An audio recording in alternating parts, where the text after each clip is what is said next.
ओम शांति सभी भाई बहनों को। आज प्यारी बाबा के मधुर महावाक्य हैं 24/2/2025 प्रथम मुरली। ओम शांति बाप दादा मधुबन। बाबा बोले, मीठे बच्चे, यह रूहानी हॉस्पिटल तुम्हें आधा कल्प के लिए एवर हेल्दी बनाने वाली है। यहाँ तुम देही अभिमानी होकर बैठो। बाबा कहते ये रूहानी हॉस्पिटल तुम्हें आधा कल्प के लिए एवर हेल्दी बनाने वाली है। यहाँ तुम देही अभिमानी होकर बैठो। प्रश्न है, धंधा आदि करते भी कौन सा डायरेक्शन बुद्धि में याद रहना चाहिए? धंधा आदि करते भी बाबा कहते कौन सा डायरेक्शन बुद्धि में याद रहना चाहिए? उत्तर में बाबा ने बताया है, बाप का डायरेक्शन है तुम किसी साकार व आकार को याद नहीं करो। एक बाप की याद रहे तो विकर्म विनाश हो। एक बाप की याद रहे तो विकर्म विनाश हो। इसमें कोई ये नहीं कह सकता कि फुर्सत नहीं। इसमें बाबा कहते ये कोई भी नहीं कह सकता है कि फुर्सत नहीं, सब कुछ करते भी याद में रह सकते हो। ओम शांति।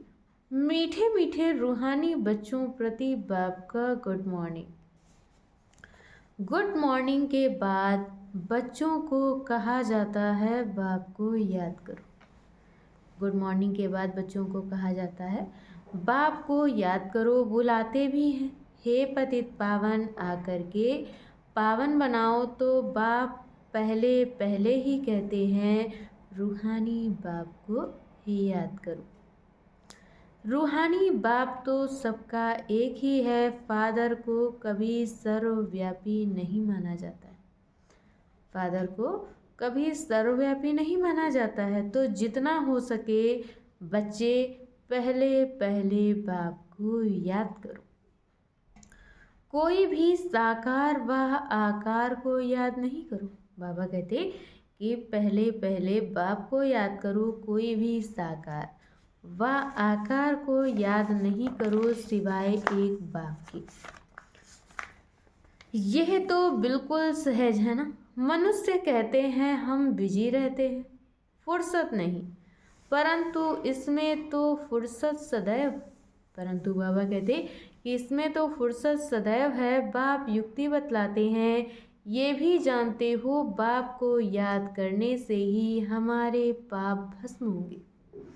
ये भी जानते हो कि बाप को याद करने से हमारे पाप भस्म होंगे।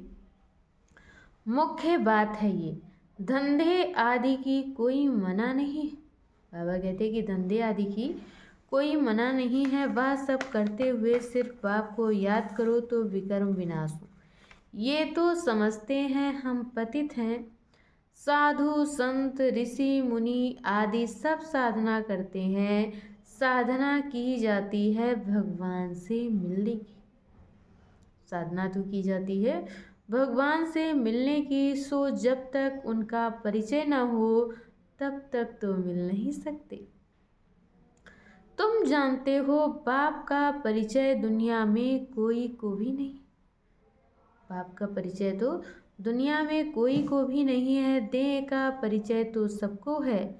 बड़ी चीज का परिचय झट हो जाता है। बाबा कहते हैं कि बड़ी चीज का परिचय तो झट हो जाता है। आत्मा का परिचय तो जब बाप आए तब समझाए। आत्मा और शरीर दो चीजें हैं। आत्मा एक स्टार है और बहुत सूक्ष्म है।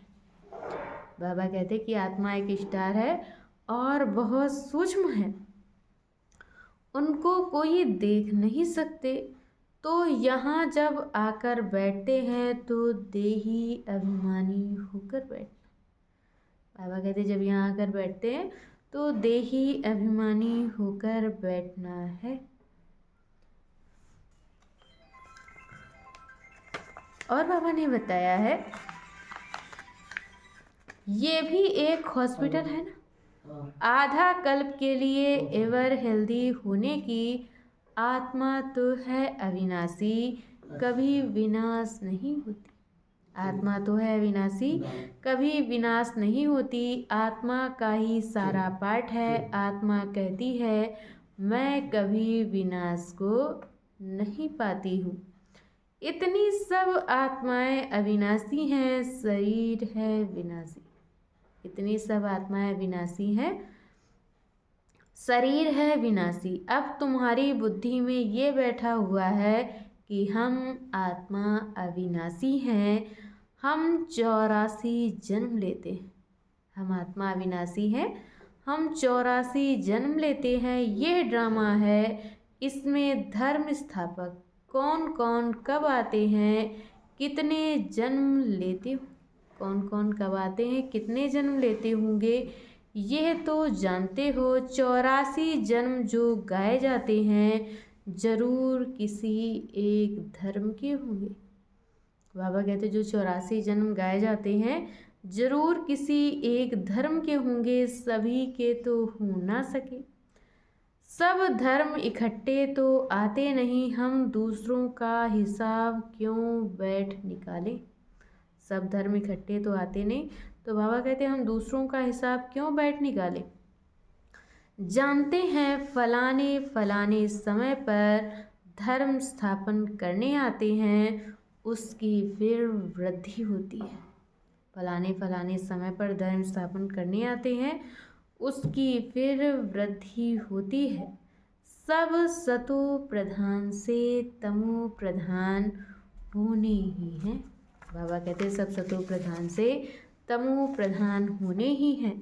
अच्छा, मीठे मीठे सिकिल दे बच्चों प्रति माता पिता बाप दादा का याद प्यार और गुड मॉर्निंग। रूहानी बाप के रूहानी बच्चों को नमस्ते। हम रूहानी बच्चों की तरफ से रूहानी माता पिता बाप दादा को याद प्यार नमस्ते, ओम शांति, गुड मॉर्निंग, शुक्रिया बाबा, शुक्रिया। और आज बाबा ने हम बच्चों को मुरली में धारण करने के लिए मुख्य सार दिया है। पहला पॉइंट, रूप बसंत बन मुख से सदैव रत्न निकालने। बाबा कहते हैं रूप बसंत बन मुख से सदैव रत्न निकालने हैं। बहुत बहुत मीठा बनना है, कभी कभी पत्थर। बाबा कहते हैं कभी कभी पत्थर अर्थात कटु वचन नहीं निकालना है। दूसरे पॉइंट में बाबा ने बताया है ज्ञान और योग में तीखा बन अपना और दूसरों का कल्याण करना है। ज्ञान और योग में तीखा बन अपना और दूसरों का कल्याण करना है। अपनी ऊंच तकदीर बनाने का पुरुषार्थ करना है। बाबा कहते कि अपनी तकदीर को ऊंच बनाने का पुरुषार्थ करना है, अंधों की लाठी बनना है। और आज बाबा ने हम बच्चों को वरदान दिया है, संतुष्टता द्वारा सर्व से प्रशंसा प्राप्त करने वाले सदा प्रसन्न चित्त भव। संतुष्टता द्वारा सर्व से प्रशंसा प्राप्त करने वाले सदा प्रसन्न चित्त भव। संतुष्टता की निशानी प्रत्यक्ष रूप में प्रसन्नता दिखाई देगी। बाबा कहते संतुष्टता की निशानी प्रत्यक्ष रूप में प्रसन्नता दिखाई देगी। और जो सदा संतुष्ट व प्रसन्न रहते हैं उनकी हर एक प्रशंसा अवश्य करते हैं। तो प्रशंसा प्रसन्नता से ही प्राप्त कर सकते हो। तो बाबा कहते हैं प्रशंसा प्रसन्नता से ही प्राप्त कर सकते हो। इसलिए सदा संतुष्ट और प्रसन्न रहने का विशेष वरदान स्वयं भी लो और औरों को भी दो। बाबा कहते सदा संतुष्ट और प्रसन्न रहने का विशेष वरदान स्वयं भी लो और औरों को भी दो, क्योंकि इस यज्ञ की अंतिम आहुति सर्व ब्राह्मणों की सदा प्रसन्नता है। बाबा कहते इस यज्ञ की अंतिम आहुति सर्व ब्राह्मणों की सदा प्रसन्नता है। जब सभी सदा प्रसन्न रहेंगे तब प्रत्यक्षता का आवाज गूंजेगा, अर्थात विजय का झंडा लहराएगा। जब सभी सदा प्रसन्न रहेंगे तब प्रत्यक्षता का आवाज गूंजेगा, अर्थात विजय का झंडा लहराएगा। और आज की मुरली का स्लोगन है डायमंड बन, डायमंड बनने का मैसेज देना ही डायमंड जुबली मनाना है। डायमंड बनने का मैसेज देना ही डायमंड जुबली मनाना है। अच्छा, ओम शांति।